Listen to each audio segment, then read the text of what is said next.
when you're talking about tone and mood, it's important to know what each term means. So, the tone is the author's attitude toward a subject, and a subject is any one word or two word thing that occurs in the story. So, it could be deception or disrespect or death or marriage or anything like that can be a subject. So first you start by identifying a subject, and then you try to identify the attitude that the author has towards that subject. So say the subject is disrespect. What is the author's point he's trying to get across about disrespect? How do his characters react when they encounter something that's disrespectful? And that'll help you get your attitude. When you are looking for the author's attitude, you want to see words that have strong connotations, strong emotional meanings, and that'll help you figure out how the author felt.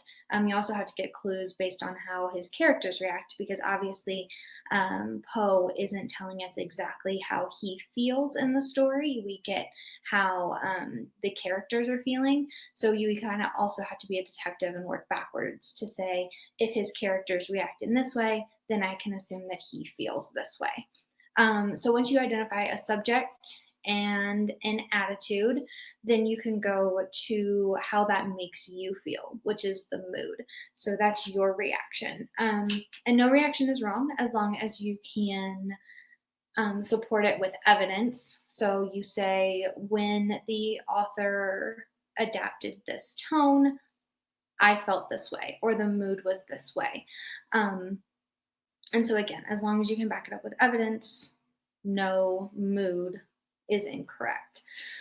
I would start with this kind of three-way T chart, this H chart here that I made, identifying a subject, and the attitude, and then your feeling and mood.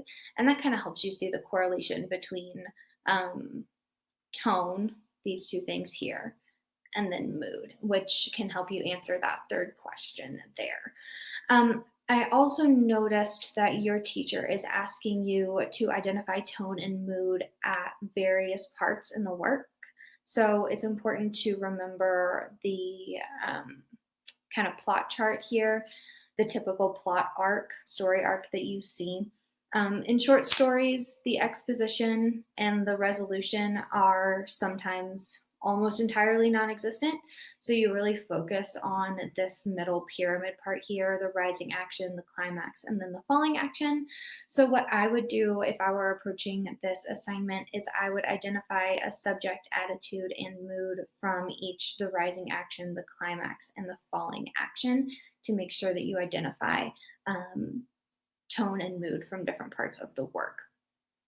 And again, the relationship there, you can see the correlation, and then the various elements interacting to create a unified whole. I saw that that was a common question amongst all of the ones that you posted. So it's just talking about how the elements of literature are not isolated. You can't just do one thing or have one thing and have it be effective.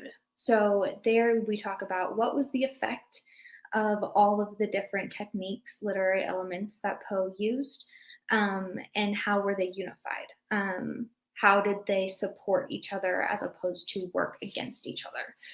If you would like a more in-depth lesson, something that could address all of your questions, I'd be happy to do that.